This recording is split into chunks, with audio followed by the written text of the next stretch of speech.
Hey guys, it's Generalkidd here. How's everyone doing today?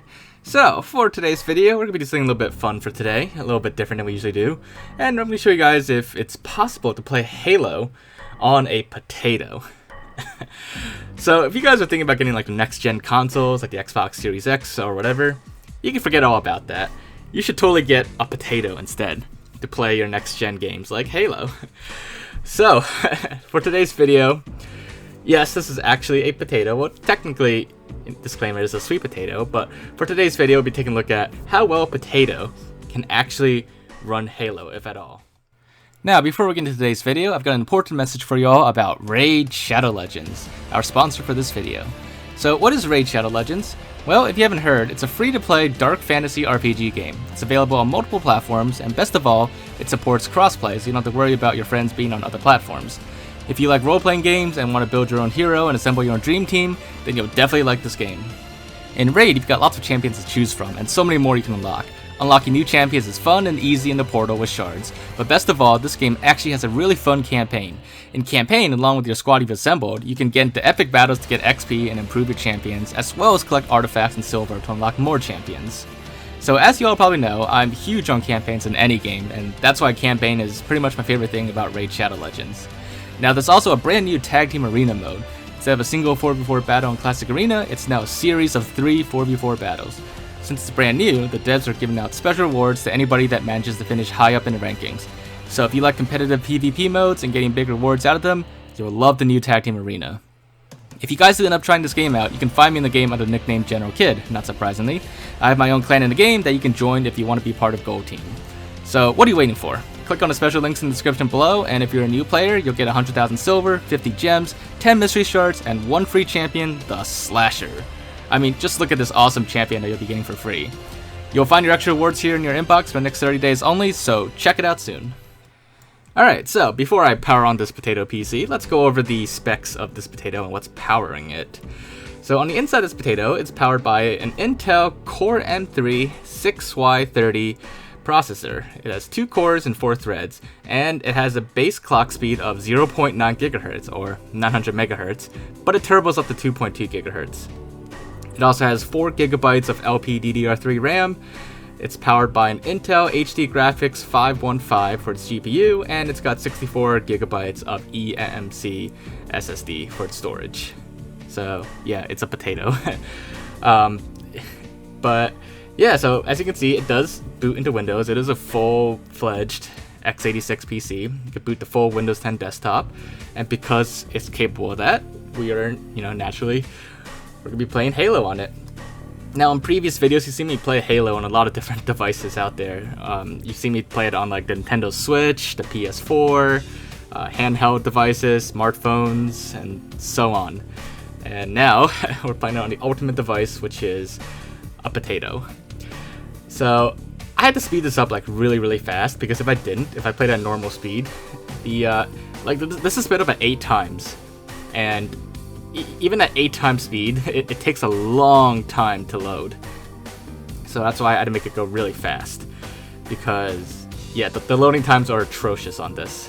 And once we go in game, well, yeah, it's not great. And I tried to skip the cutscene to go to gameplay, hoping it'll be a little better in gameplay, but it takes a while just to even skip the cutscene.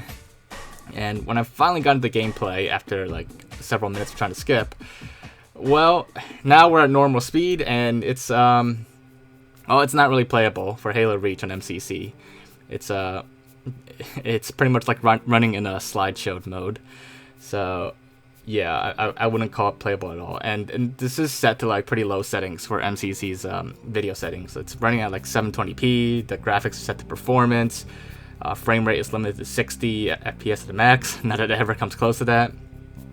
But so Halo Reach, no good for this. Let's try something that's less demanding, like Halo 1 multiplayer, classic multiplayer with no fancy graphics or anything like that, no anniversary graphics. Well, in classic multiplayer, it's playable. It runs okay, and this is running at 720p still, but it runs okay. There are frame drops here and there and stutters, so it's not like a perfect experience still, but it works, and it's better than Halo Reach. It's like I said, it's somewhat playable, but overall not great. Now let's try the actual original Halo PC games, because MCC, it's had some improvements to it, and the system requirements have gone up a little bit compared to what they used to be. So maybe the actual original PC games from way back, ones that are actually meant to run on old hardware, would run a little bit better. Well, as you can see with Halo 1 PC, which is actually meant to run on Windows 98, it still doesn't. It runs about the same actually as MCC PC, which is actually a little surprising. Even at the same resolution, they both run with frame drops here and there and some stutters. And Halo 2 Vista, well, yeah, it's not great, but at least I can actually run Halo 2. The reason why I didn't show Halo 2 before is because on MCC, Halo 2 Anniversary just doesn't even load, it just crashes. So why does it run so bad on this potato? Because the actual specs itself, they're actually, enough to run most of these games at low settings, or even medium settings for some of them. Well, that's because the parts inside, they're not cooled sufficiently. It's heated up a lot, so it's thermal throttling, and if you were to look at Task Manager, it actually throttles down to 300 megahertz sometimes, so yeah, not good. But we can improve that performance. As every tech YouTuber out there says, RGB makes everything better, makes everything run faster.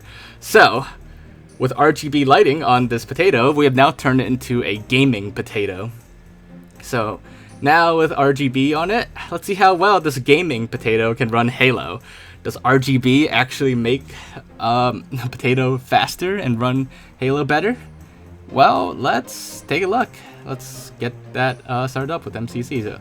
So again, we're going to speed this up because actually the truth is, and this might be a little secret that a lot of people don't want you to know, but RGB doesn't actually make your system run faster. In fact, now that I have early access to Halo 3, as of this video being uploaded, I figured I'd try Halo 3 on a potato as well, see how well that runs.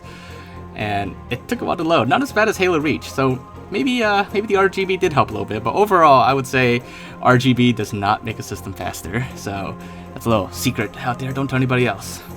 But yeah, so let's stop speeding this up and play Halo 3 at normal speed now to see what it's like on a potato. So this is Halo 3 running at 720p on a potato with RGB lighting on it. And as you can see, it's, well, it's about the same as Halo Reach. Maybe a little bit better than Halo Reach actually. But overall, despite the RGB lighting on it, it's pretty unplayable. Now you may be wondering, where did I get this potato from? Or how did I get this potato? Well, it's you have to grow it. You have to find the right potato seeds, and in this case, it's a dual core potato, and it was the best I could grow at the time on the server farm, and this is pretty much fresh picked from the server farm as well. But I tried to grow a quad core potato, but the server farm was located in a region where it was experiencing drought, so I couldn't really grow the quad core potatoes for better performance. So that's the best we could do for this video. But yeah, so hope you guys did enjoy this video, and if you do ever try out Potato PC, good luck with that. But anyways, if you guys did enjoy this video and found it to be even somewhat amusing, make sure to leave a like, leave your thoughts in the comments, and something to check out or look into, or any other games for me to test on this Potato PC, just let me know in the comments below, and I'll try to get around to it pretty soon. But other than that, make sure to subscribe if you haven't already, and I will see you all next time. Bye guys!